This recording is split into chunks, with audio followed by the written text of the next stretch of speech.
दोरखंडात बांधल्यामुळे माणसाने 10 लाख रुपये आणायला सुद्धा त्यांनी कधी हिंमत 15 वर्षात दाखवली नाही. आज कोट्यवधी रुपयाचा निधी बजेटमध्ये मंजूर झाला. मी प्रामुख्याने असं सांगेन की महाराष्ट्रामध्ये जे काही 4-5 तालुक्याला 0 बजेट होतं, 4-5 तालुक्याला मंजूर झाला, त्यातला फलटण तालुका. नागपूरला एक मंजूर झाला, सातारला एक मंजूर झाला, फलटणला मंजूर झाला. अशा 3-4 तालुक्यामध्ये निधी मंजूर झाला. 0 बजेट मध्ये सुद्धा निधी मंजूर करून आणणं, त्याच्यासाठी मी खरं तर महाराष्ट्र राज्याचे मुख्यमंत्री देवेंद्रजींचे मनापासून आभार मानणार आहे की ते प्रत्येक गोष्ट दिलेले शब्द ते पाळत आहे.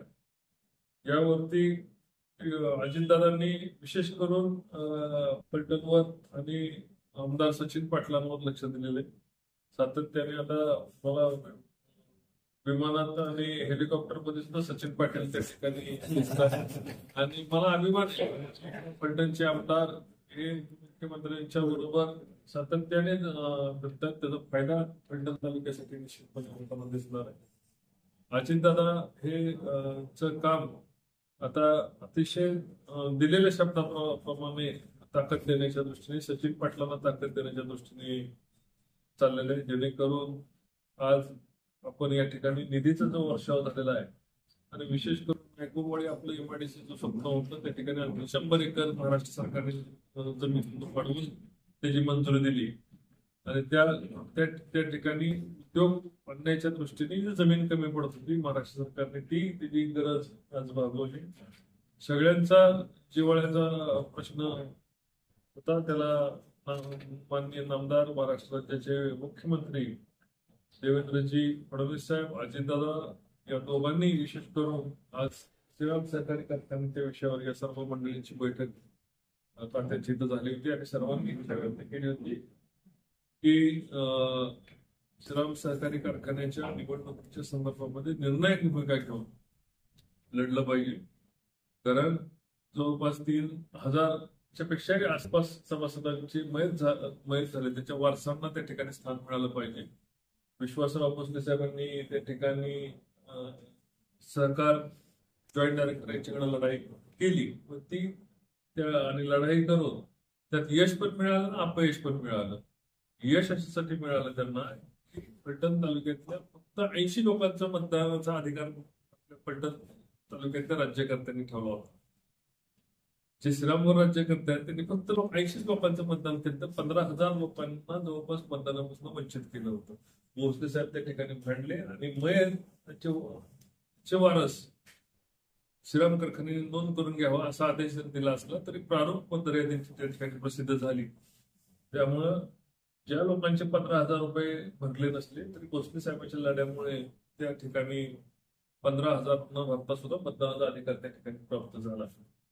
पण लढाई तिथं थांबली नाही. राज्य सरकारकडे जाऊन निवडणूक कशी चुकीच्या मतदार याद्यांवर चालली, मतदार यादी त्या बोगस पद्धतीने बनवल्या गेलेल्या आहेत आणि विशिष्ट लोकांना फायदा घेण्याकरता हजारो लोकांना त्या ठिकाणी वंचित ठेवण्याचा घाट जो घातला होता तो उधळण्याकरता त्या ठिकाणी बैठक झाली. आम्ही सर्वच या ठिकाणी व्यासपीठावर असतात सर्वच मंडळी आम्ही त्या ठिकाणी तात्याची बैठकीला उपस्थित होतो. भोसले साहेबांनी त्या संदर्भात हायकोर्टामध्ये एक याचिका दाखल केली आणि याचिका दाखल करून महाराष्ट्र राज्याचे उपमुख्यमंत्री अजितदादा पवार, सहकार मंत्री यांना ही भूमिका निवडणूक पुढे ढकलण्याची घ्यावी ही पटवून देण्यामध्ये यशस्वी झाले. निवडणूक राज्य सरकारने तर पुढे ढकलली. आता कायद्याची लढाई चालू झालेली आहे. कोर्टामध्ये असं ही लढाई चालणार आहे. विशेष कोर्टामध्ये त्याला ही लढाई आतापर्यंत अशा प्रकारची निवडणूक पुढे ढकलल्यानंतर 2 वर्ष आधी मतदारांच्या नोंदी व्हाव्या लागतात. अशा प्रकारची लढाई ही पहिलीच असणार आहे. कारण कायद्यानुसार जर मतदानाचा अधिकार वारसांना घ्यायचा असेल तर 2 वर्ष 23 पूर्वीच त्यांना त्या मतदानामध्ये समावेश करून घेण्याची जबाबदारी कारखान्याची होती. ती श्रीराम कारखान्याच्या संचालक मंडळांनी, चेअरमननी आणि त्यांचे कर्ते या तिन्ही बंधूंनी पाळली नाही. त्यामुळं वारस जे मतदानापासून जे मयत झालेले त्याच्या मुली मतदानापासून वंचित राहतील याच्यासाठी ही लढाई वंचित राहू नये म्हणून ही लढाई चालू केली. ही लढाई कोर्टात चालणार आहे.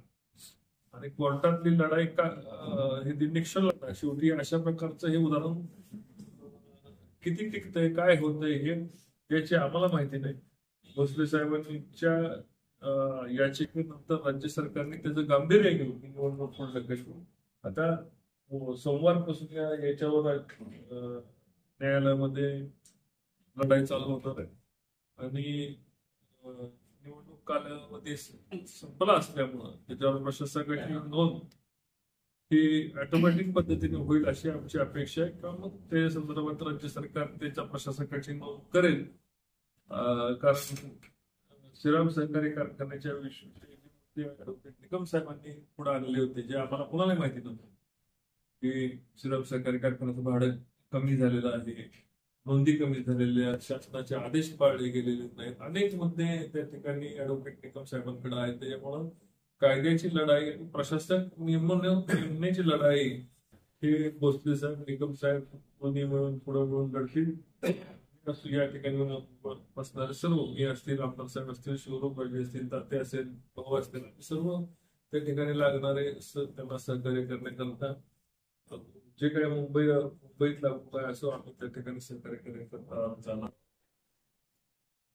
प्रशासक नेमणूक ट्रान्सपरन्सी पद्धतीने म्हणजे पारदर्शक पद्धतीने निवडणूक व्हावी ही सगळ्या सभासदांची इच्छा आहे.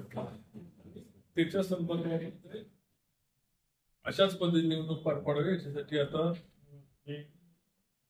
निकम वकील साहेबांना एक विनंती करतो. त्यानंतर याचिका आणि निवडणूक पुढे ढकलली कशी त्याच्यावर भोसले साहेब बोलतील.